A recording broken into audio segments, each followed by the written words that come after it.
परमेश्वर की नाम की स्तुति हो। इस समय में भी आपसे ये स्पिरिचुअल सीक्रेट करके ये प्रोग्राम से मिलने के लिए मैं परमेश्वर की धन्यवाद करता हूँ।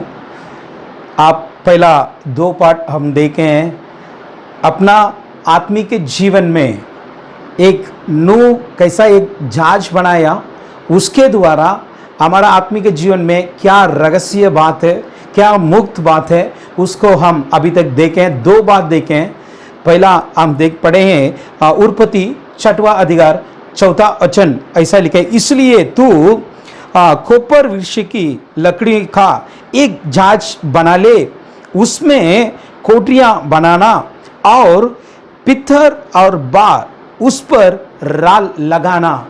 देखो, इधर परमेश्वर ने नूह को कहा तुम एक जहाज बना ले, क्योंकि ये दुनिया सब में नाश करने वाला, इसलिए तुम जहाज बनाना। उस जहाज में तुम कोपर वृक्ष का एक लकड़े का, उसका लकड़े से तुम जहाज बनाना है। वो कोपर वृक्ष का लकड़ा है, क्या है हम देखा, वो सूली का क्रूस का अनुभव करके हम देखा है। और दूसरा पार्ट में हम देखा था उसके अंदर सब कोठरियां बनाना, सब कमरा कंपार्टमेंट सब बनाना करके हम देखा है। वो पवित्र आत्मा का अनुभव करके हम दूसरा पार्ट में हम देखे थे।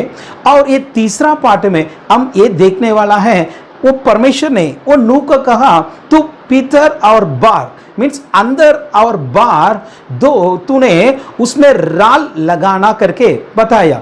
ये राल क्यों लगाना है?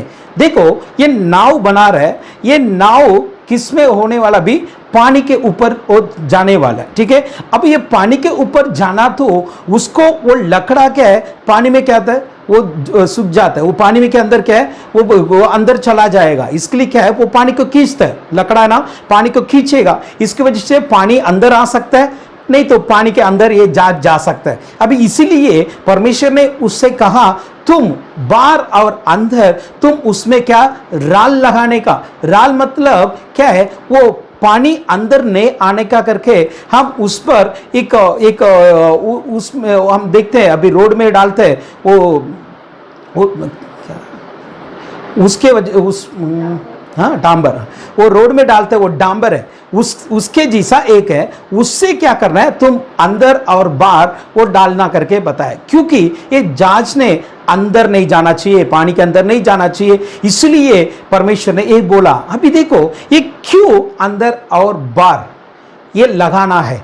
देखो, ये अपना आत्मिक जीवन में क्या रहस्य बात को हमको सिखाती है। अभी देखते हो, देखो ये बाहर भी इसको लगाना है और अंदर भी लगाना है, क्योंकि बाहर से पानी अंदर नहीं आना चाहिए और ऐसा अंदर से भी कुछ बाहर नहीं जाना चाहिए, इसीलिए और ये अंदर और बाहर ये राल लगाना था। ऐसे ही अपना आत्मिक जीवन में अंदर और बाहर परमेश्वर की महिमा, परमेश्वर की प्रशंसा होना बहुत जरूरी है। ये परमेश्वर की महिमा का अनुभव करके हम इस पाठ में हम देखने वाला, परमेश्वर की महिमा अंदर और बाहर अपने जीवन में होना बहुत जरूरी है।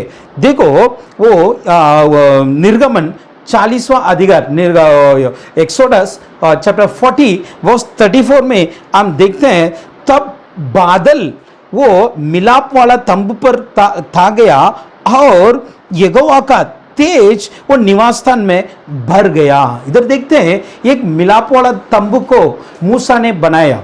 ये मिलाप वाला तंबू के ऊपर बादल आया, ठीक है, वो बादल आया, लेकिन अंदर वो मिलाप वाला तंबू के अंदर क्या हो गया, परमेश्वर की महिमा भर गया। अभी देखो, ये बादल भी क्या है, महिमा का समान है और अंदर भी महिमा भर गया। अभी देखो ये मिलाप वाला तंबू में, ठीक है, क्योंकि ये परमेश्वर का निवास स्थान है। अब ये परमेश्वर के निवास स्थान के बाहर भी महिमा होना चाहिए, अंदर भी महिमा होना चाहिए। वैसे ही हमारा शरीर भी परमेश्वर के क्या है, वो मंदिर है, हमारा परमेश्वर की ये निवास स्थान है। अभी ये निवास स्थान में बाहर भी महिमा प्रकट होना चाहिए, अंदर भी महिमा प्रकट होना चाहिए। वैसे ही हम देखते हैं अभी निर्गम वो एक्सोडस 34:5 में हम देखते हैं परमेश्वर ने ये मूसा को बुलाया, सीनाई पर्वत में बुलाया।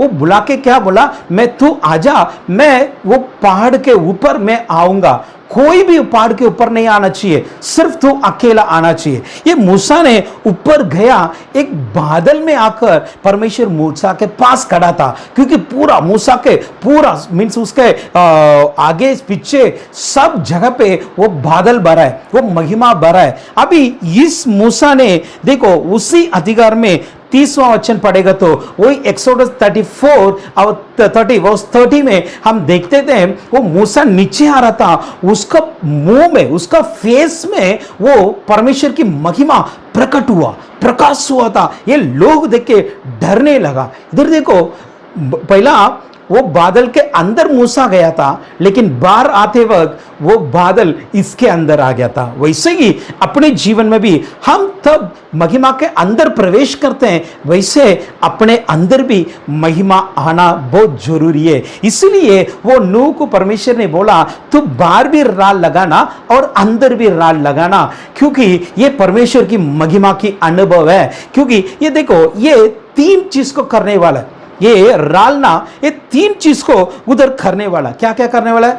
ये पहला, ये जहाज को, अभी बारिश आने वाला है, ये जहाज को कहला क्या करना है, उसको उठना है, अभी इसको ऊपर ले आना है। अभी देखो वो पानी के ऊपर आना, तो ये राल बहुत जरूरी है। इसलिए ये राल पहला काम क्या करता पता है, ये जहाज को पहला ऊपर उठाता है, ये जहाज को ऊपर ले आता है, ठीक है। दूसरा, ये राल ने क्या करता है, ये जहाज को ले चलता है, ये ले चलता, अभी पहला उठाया, अभी पानी में ले चलता है। अभी पानी किधर किधर जाता है, इधर बादल भी ये जहाज भी जाना चाहिए, क्योंकि देखो ये नहीं रहेगा तो क्या होता है, क्या होता पता है, वो जाएगा नहीं, अभी एक जगह पे ऐसा रुक जाएगा, पानी के अंदर रुक जाएगा। देखो इसलिए क्या करता है, ये परमेश्वर ने बोला तू राल लगा, क्योंकि ये पानी के ऊपर चलने वाला है। अभी पानी के ऊपर हवा का भी किधर से मारता है, उस तरफ ये जहाज में जाने वाला है। अभी कुछ पहाड़ है, कुछ वृक्ष उधर बीच में खड़ा है, वो सबसे क्या करना है, अलग होकर वो क्या करना है, ये जाना है। इसीलिए ये राल को लगाया। पहला, ये राल ये जहाज को क्या करता है, ऊपर ले जाता है। दूसरा, इसको वो हवा के अनुसार, अभी वो पानी के अनुसार क्या करता है, ले चलता है। दूसरा ये काम है, ये राल लेगा तो देखो ये जहाज किधर रुक सकता है, अदरवाइज क्या होगा, रुकेगा नहीं। इसलिए परमेश्वर ने बोला ये राल लगाना। वैसे ही अपने जीवन में भी ये बादल और ये महिमा ने ये 3 चीज को करते हैं, ये 3 चीज को करना बहुत जरूरी है, ठीक है। अभी क्यों अपने जीवन में महिमा चाहिए? आप बोलेंगे अरे परमेश्वर का बिना महिमा का हम जी नहीं सकता। क्या जी सकता है, मैं ना नहीं लड़ रहा हूं, लेकिन परमेश्वर की इच्छा के अनुसार जी नहीं सकता है। अभी देखो इजराइल लोगों को, ठीक है, इजराइल को मिस्र देश से बाहर लाया, परमेश्वर ने बाहर लाया, मूसा और आरोन के द्वारा इन लोग को बाहर लेके आया। अभी उन लोग तब ये मिस्र देश से बाहर आया, तुरंत क्या आया पता है, दिन में एक बादल आ गया था, उधर एक बादल आया, रात को उसका एक बादल आया। अभी दिन में उसको अच्छा सुरक्षा करने के लिए आया, वैसा रात को भी सुरक्षा करने के लिए आया। रात को आग का वो बादल ने आग हो जाता था, ठीक है। वैसे ही ये बादल ने इसके जीवन में, इजराइल के जीवन में देखो 40 साल उसके साथ साथ चलता था। ये बादल ने क्या किया, देखते हैं। अभी देखो ये बादल भी, अभी हम गिनती 9:16 से 18 पढ़ेगा तो गिनती 9:16 से 18 और गिनती 9:21 और 22 पढ़ेगा तो, और निर्गमन 40वां अधिकार 36 to 38 हम पढ़ेंगे। ये 3 जगह पे लिखा है गिनती means numbers chapter 9 verse 16 to 18, verse 21 to 22, वैसा एक्सोडस चैप्टर 40 36 to 38। ये 3 जगह पे हम देखते हैं ये बादल 3 काम किया है। पहला काम किया, ये बादल ने ये तंबू से क्या ऊपर उठता था। ये ऊपर उठता मतलब क्या होता है, मतलब इजराइल लोग यात्रा करने के लिए तैयारी होना पड़ेगा। अभी यात्रा करने के लिए तैयारी हो जाओ। ये बादल ऊपर उठा तो ये लोग, सभी लोग, इजराइल लोग, सब लोग समझना चाहिए, अरे तुम यात्रा के लिए तैयारी हो जाओ। ये बादल ऊपर उठते उठते इन लोग क्या सब तैयारी करता, अपना घर का, अपना सब कुछ सामान, कीमान, बच्चे लोग का और जानवर का सब कुछ रेडी कर देता है। अरे बादल ऊपर उठ गया, अभी हम यात्रा करना है, किधर, कानान जाता है अपन, इसके लिए यात्रा करने के लिए इन लोग तैयारी हो जाते हैं। वैसे ये बादल आगे कितना चलता है उतना इन लोग पीछे पीछे पीछे चलते ही रहता है। देखो ये बादल इसका क्या किया, उसको रास्ता दिखाया, ये रास्ते में इसको चलाया। देखो बादल कितना दूर जाते जाते उधर जाते ही रहना है। वैसे ही ये बादल क्या होता है मेरा, एक जगह पे रुक जाता, कभी कभी रुक जाता है। परमेश्वर ने बोला रुक जा। अब ये रुका तो क्या करना है, उस जगह पे बैठना है। कितना दिन बैठना है, एक दिन भी हो सकता है, एक महीना भी हो सकता है, एक साल भी हो सकता है। अभी बादल तब उठेगा तब तक इन लोग किधर नहीं जाना है, उधर ही रहना है, उधर ही रहना है। देखो ये बादल ने, ये महिमा ने इजराइल को कैसा चलाया। देखो कैसा उन लोग को तैयारी करने के लिए ये ऊपर उठता था और उन लोग को चलाने के लिए आगे आगे चलते गया। और उसको किधर स्थिर करना है, इसको रुकाना है, तो उस जगह पे क्या हो गया, ये रुक गया। ऐसे ही अपने जीवन में भी ये परमेश्वर की महिमा काम करता है। परमेश्वर की महिमा काम करता है अपने जीवन में भी।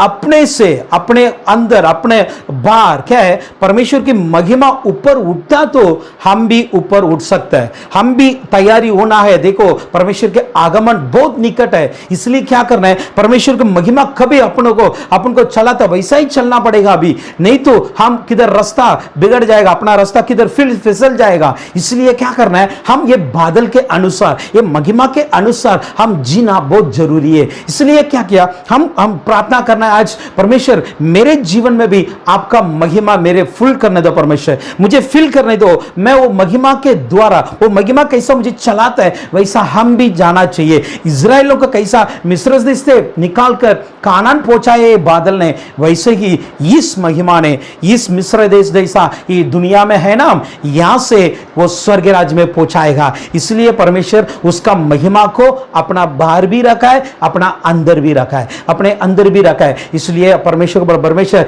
आपके महिमा मुझे चलाने दो। हमको अपने जीवन में हम और भी ऊपर उठना, आत्मिक के जीवन में और भी बढ़ना है, आत्मिक के अभिषेक में और भी बढ़ना है, प्रार्थना में और भी बढ़ना है, अभिषेक में और भी बढ़ना है, वचन में और भी बढ़ना है। तो हम क्या कर रहे हैं, महिमा को, परमेश्वर मेरे जीवन में महिमा और भी बढ़ने दो, मेरे जीवन में महिमा, आपका प्रशंसा और भी बढ़ने दो। क्योंकि परमेश्वर के प्रशंसा नहीं तो हम कुछ नहीं कर सकते हैं। परमेश्वर समय हम बढ़ नहीं सकते हैं, हम और भी ग्रोथ नहीं हो सकता है। हम ग्रोथ होना तो क्या करना है, परमेश्वर को महिमा अपने जीवन में और भी बढ़ना चाहिए। वैसा हम सही रास्ते से, सही मार्ग में हम चलना तो वो महिमा के पीछे पीछे हम जाना बहुत जरूरी है। ये महिमा के पीछे पीछे हम जाएंगे, सही तरीके से, सही वक्त में, सही जगह पे हम पहुंचेंगे। अदरवाइज किधर जाएंगे, हम बिगड़ जाएंगे। देखो ये महिमा के पीछे पीछे परमेश्वर को बोलना, परमेश्वर तेरी महिमा मुझे चलाने दो, परमेश्वर तेरी महिमा मेरे आगे जाएगा तब मैं उसके पीछे पीछे आएगा। वैसा है, आपके महिमा किधर रुकता है उधर मैं भी स्थिर हो जाएगा। देखो ये तीन काम करते हैं अपने जीवन में। परमेश्वर महिमा हमको ग्रोथ, आपके आत्मिक जीवन में और भी बढ़ने के लिए मदद करता है। और इस महिमा के द्वारा हम परमेश्वर के आत्मिक जीवन में और भी आगे आगे जा सकते हैं, और भी आगे जा सकते हैं। और इस महिमा के द्वारा ही हम आत्मिक जीवन में स्थिर हो सकते हैं, अदरवाइज नहीं हो सकता है। देखो ये जहाज को ये किधर जाके रुका है बताए, ये अरारात करके एक पहाड़ के ऊपर रुका दिया। ये अरारात मतलब क्या पता है, होली प्लेस, एक पवित्र स्थान है। ठीक है, वैसे ही हम ये दुनिया से, वो स्वर्गराज पवित्र स्थान है, परमेश्वर की वो स्थान है, वो पवित्र होता है। उधर तक हम पहुंचना तो ये महिमा ही हमको चला सकता है, अदरवाइज हम वो पवित्र स्थान में नहीं पहुंच पाएंगे। इसलिए क्या करना है, परमेश्वर तेरी महिमा मुझे, महिमा में हम और भी बढ़ने के लिए आपके महिमा को मेरे जीवन में और भी बढ़ा दो, और आपके महिमा मुझे चलाने दो, उसके पीछे पीछे मैं जाऊंगा। और आपके महिमा में मैं स्थिर होना बहुत जरूरी है, आपके आदमी के जीवन में मुझे स्थिर होना है। इसलिए पौलुस ने कहा वो अपना ये मट्टी के जैसा ये बर्तन है, अपना शरीर है, इसके अंदर परमेश्वर उसका महिमा को रखा है, उसका महिमा को रखा है। और एक वचन हम ध्यान करेंगे, भजन संगीता 45 उसमें 13 वचन हम पढ़ेगा तो, भजन संगीता 45 उसमें 13 वचन हम पढ़ेगा तो, राजकुमारी ने, वो राजकुमारी के बारे में लिखा है, वो राजकुमारी ने अंदर से पूरी महिमा से भरी है, अंदर से पूरी महिमा से भरी है, और उसका बाहर का ड्रेस, उसका वस्त्र है वो सोना का समान रहती है। अभी देखो ये राजकुमारी के बारे में इधर रुका है। अभी एक राजकुमारी मतलब कौन है? एक राजकुमार का आने वाला एक वाइफ हो सकता है, ठीक है, उसके लिए तैयारी करते हैं, ये राजकुमारी है। अभी हम भी कौन है? एक राजकुमारी जैसा है, क्योंकि अपना राजकुमार आने वाला है, यीशु मसीह तो अपना आने वाला है, हम उसके लिए तैयारी होना बहुत जरूरी है। अभी इधर क्या लिखा है? उसका अंदर क्या होता है? पूरी महिमा से वो भरी है, पूरी महिमा से भरी है, और उसका वस्त्र है वो सोना से भरा है। देखो अभी ये सोना क्या है?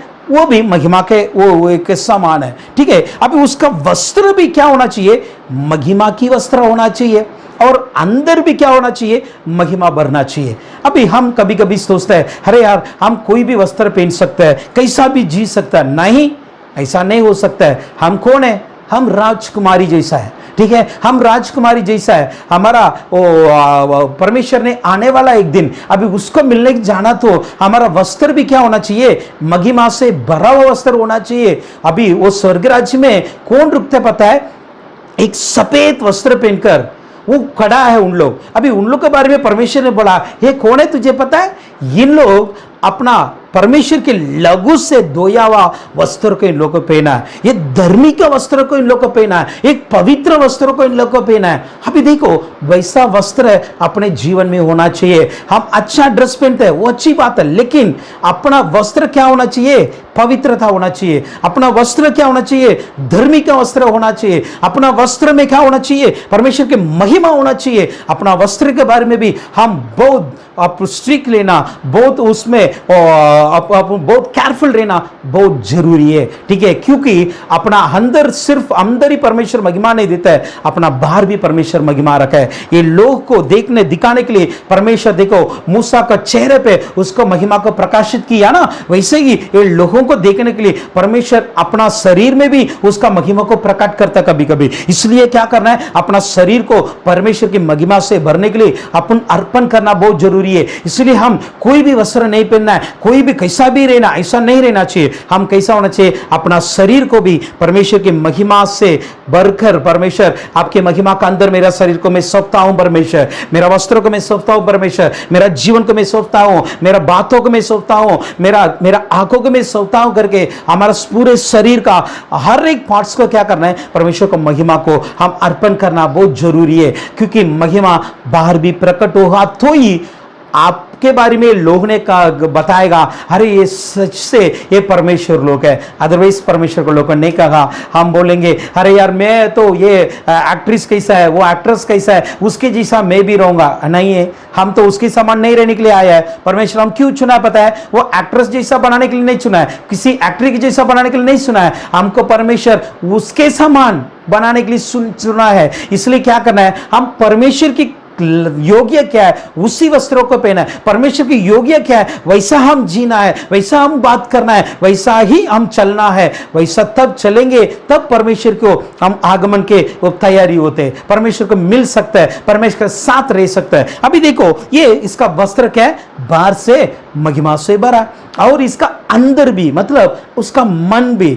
अपना हृदय भी क्या होना चाहिए? महिमा से, पूरी महिमा से, ये पूर्ण महिमा से क्या होना चाहिए? भरना बहुत जरूरी है। इसलिए क्या है? परमेश्वर के महिमा को अपना अंदर की जीवन, कभी कभी हम बाहर अच्छा लगता है, बाहर सभी लोग को दिखाता है मैं बहुत पवित्र है, मैं बहुत धर्मी है, मैं बहुत ठीक है, सब दिखाता है, लेकिन अंदर का जीवन को कैसा रखे वो परमेश्वर देखता है, ठीक है। परमेश्वर के क्या अंदर का जीवन भी देखा है, इसलिए क्या है? अंदर भी परमेश्वर की महिमा होना बहुत जरूरी है।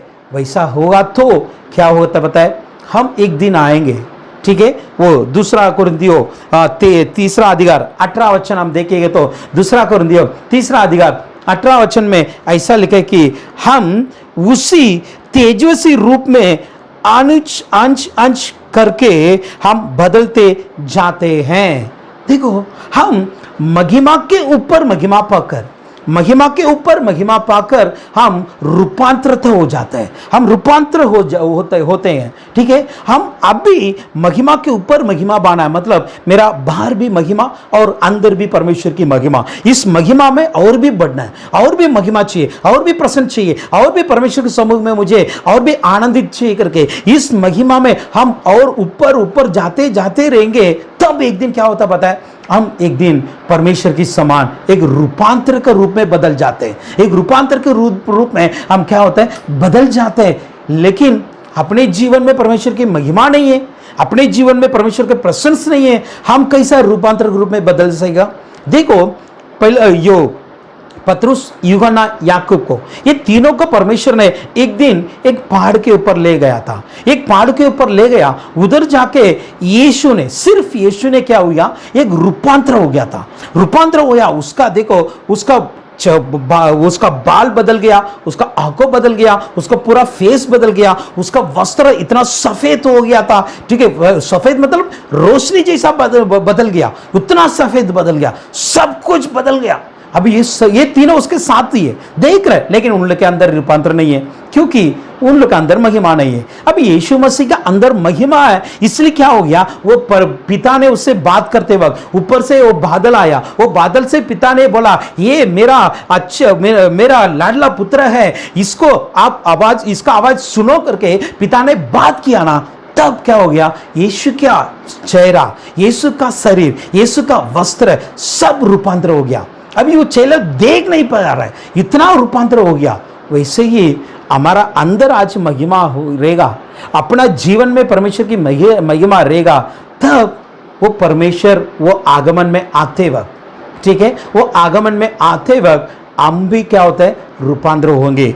नहीं तो हम रूपांतर नहीं हो सकता है, नहीं तो हम महिमा में हम प्रवेश नहीं कर सकते हैं। इसलिए क्या करना है, आज अपने जीवन में बाहर और अंदर, ठीक है, बाहर और अंदर क्या है, परमेश्वर की महिमा से भरना बहुत जरूरी है। परमेश्वर तेरी महिमा है, हम और भी बढ़ना है, तेरी महिमा के अनुसार हम जीना है, तेरे महिमा के पीछे पीछे हम चलना है, तेरे महिमा में हम क्या होना है, स्थिर होना है। ये तीनों अनुभव अपने जीवन में होगा तो ही, कैसा वो जहाज ने अरारत के पहाड़ के ऊपर जाके पहुंच गया था, उस जगह पे नूह ने आके एक बलिदान दिया, उसके जीवन बदल गया। परमेश्वर भी बोल दिया उससे साथ, वो उसके साथ एक प्रॉमिस दिया, अभी मैं ये दुनिया को मैं नाश करने वाला है। देखो, वैसे ही हम भी एक अनंत काल के जीवन के लिए आज तैयारी होना बहुत जरूरी है। इसलिए हम क्या करना है, परमेश्वर मुझे वो अरारत का पहाड़ के ऊपर मुझे पहुंचना है, आपके पवित्र स्थान में मुझे पहुंचना है, वो स्वर्ग राज्य में मुझे पहुंचना है। इसलिए क्या है, आपके महिमा के अनुसार मुझे जीने के लिए आप अनुग्रह दीजिए करके हम आप परमेश्वर के पैर में हम सौंपना बहुत जरूरी है। आपकी उसका महिमा से हम बढ़ना है, उसका महिमा में हम बढ़ना है, उसका महिमा से हम चलना है, उसका महिमा में स्थिर होना है। ये तीन अनुभव अपने जीवन में रहेगा तो ही हम एक दिन परमेश्वर का दिन आएगा, उस दिन हम रूपांतर होकर परमेश्वर के साथ जाएंगे।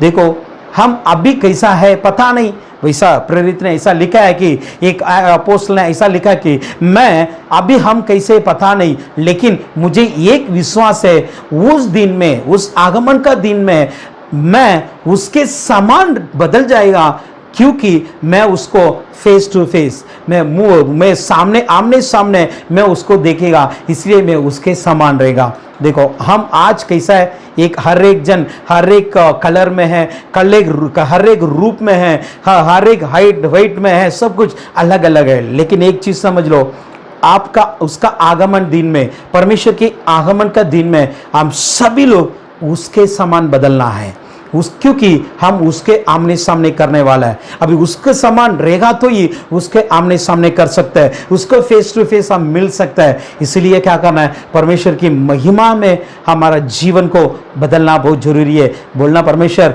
तेरी महिमा मेरे बाहर का जीवन में भी रहने दो और मेरा अंदर का जीवन में भी रहने दो। परमेश्वर, मेरे वो महिमा से ही मुझे और भी बढ़ना है, वो महिमा से ही मुझे जिंदगी जीना है, उसमें ही चलना है और उस महिमा में मुझे स्थिर होना है करके हम अर्पण करें तो जरूर परमेश्वर हमको उस महिमा के जीवन में और भी बढ़ोतरी में लाएगा और उस महिमा के द्वारा एक रूपांतर करेगा। परमेश्वर जरूर उसको मिलने के लिए हम योग्य बन जाएंगे, वैसा हम अर्पण करेंगे जरूर। इसको आप में विश्वास करता है, आप भी एक महिमा को एक चाहत के साथ, एक आशा के साथ आप ढूंढेंगे, जरूर उसको मिलेगा। क्योंकि मूसा ने परमेश्वर को ये कहा कि परमेश्वर मुझे तेरी महिमा को देखना है, मुझे तेरी महिमा को देखना है।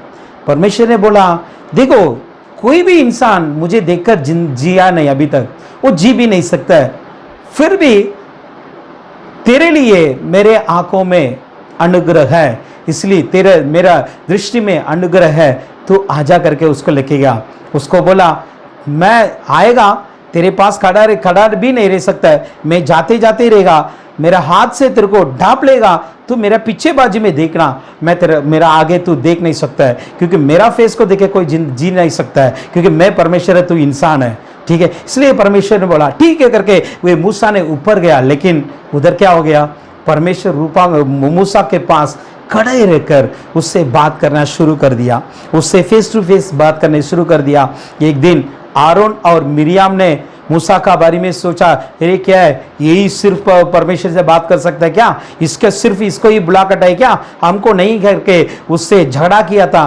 तब परमेश्वर ने आके बोला देखो, आपके बीच में एक भविष्यवाणी है और आपके बीच में कोई व्यक्ति मेरे से बात करने वाला है, मैं उससे कैसा मिलता पता है, मेरे दर्शन के द्वारा और सपना का द्वारा मैं उससे बात करता हूँ, मेरे बारे में प्रकट करता हूँ। लेकिन मेरा मूसा से ऐसा नहीं है, वो मेरा दोस्त के समान है, वो मेरा घर पे, मेरा स्थान में, निवास स्थान में, सभी जगह वो अच्छा व्यक्ति है, सच्चा व्यक्ति है। मैं उससे फेस टू फेस बात करता हूँ, मैं आमने सामने उससे बात करता हूँ। इसलिए मूसा के बारे में बात करने के लिए तेरे मन में डर होना चाहिए, ऐसा कहा, क्योंकि मूसा उसका महिमा को इतना चाहत के साथ वो ढूंढा था। वैसे ही हम भी वो महिमा को ढूंढेंगे जरूर। अपने बारे में भी परमेश्वर गवाही बताएगा, ये मेरा बेटा है, ये सच्चा व्यक्ति है, ये महिमा से भरा हुआ व्यक्ति है, ये महिमा से भरा है, महिमा में जीने वाला व्यक्ति करके हमारा बारे में भी वो गवाही बताएगा परमेश्वर। वैसा हम उस महिमा के अनुभव में और भी बढ़ने के लिए हम अर्पण करेंगे। अब एक छोटा प्रार्थना करते हैं अपन। प्यारे परमेश्वर, आपको धन्यवाद है परमेश्वर, आप महिमा में रहने वाला परमेश्वर, आप महिमा को दिखाने वाला है, आप महिमा को हमारे बीच में लेने वाला है परमेश्वर।